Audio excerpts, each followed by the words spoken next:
राज्य सरकारकडून मुद्रांक शुल्कामध्ये वाढ करण्यात आली आहे। प्रतिज्ञापत्र, खरेदी खत, हक्क सोडपत्रासाठी आता 500 रुपये मुद्रांक शुल्क मोजावं लागणार आहे। सरकारला भीक लागली आहे असं त्यानंतर टीका करताना विजय वडेट्टीवार म्हणाले, एका हातानं घ्या आणि दुसऱ्या हातानं लुटा हा सरकारचा धंदा सुरू आहे। विकासासाठी मुद्रांक शुल्कामध्ये वाढ करण्यात आली आहे। अजित पवारांनी मुद्रांक शुल्क वाढीचं समर्थन केलंय।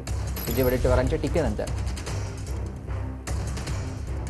एका हातानं द्या दुसऱ्या हातानं लुटा हा सरकारचा धंदा असल्याचं विजय वडेट्टीवार यांनी म्हटलेलं होतं आणि त्यावरच अजित पवारांकडून देखील उत्तर देण्यात आलंय।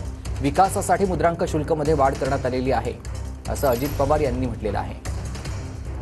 100 रुपयाचा स्टॅम्प पेपरवर एफिडेव्हिट किंवा शपथपत्र कुठल्याही कामासाठी कोणाला सर्टिफिकेट पाहिजे असेल, कोणाचे सर्टिफिकेट लिव्हिंग सर्टिफिकेट हरवलं असेल, कास्ट सर्टिफिकेट हरवलं असेल तर एफिडेव्हिट द्यायचा असतो कुठल्या सगळ्या कामासाठी।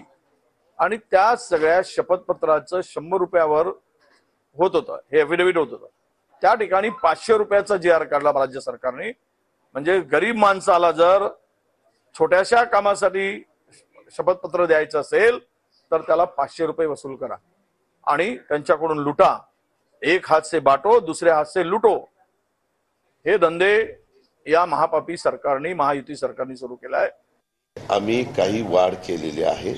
त्याचं कारण ज्यावेळेस तुम्हाला डेव्हलपमेंट दिसते, आज हजारो कोटी आम्ही ज्या योजना आणल्या ते पाऊण लाख कोटीच्या आणलेल्या आहेत। त्याच्यामुळं जो इन्कम टॅक्स भरतो त्याने भरलाच पाहिजे, जो जीएसटी भरतो त्याने भरलाच पाहिजे, जे काही एक्साईज भरतो त्याने भरलाच पाहिजे, जो नोंदणी करतो त्यांनी नोंदणी करून घेतलीच पाहिजे, कारण त्याच्यातनं आपल्याला उत्पन्न मिळतं आणि त्याच कराच्या पैशातून आपण ही डेव्हलपमेंट करत असतो।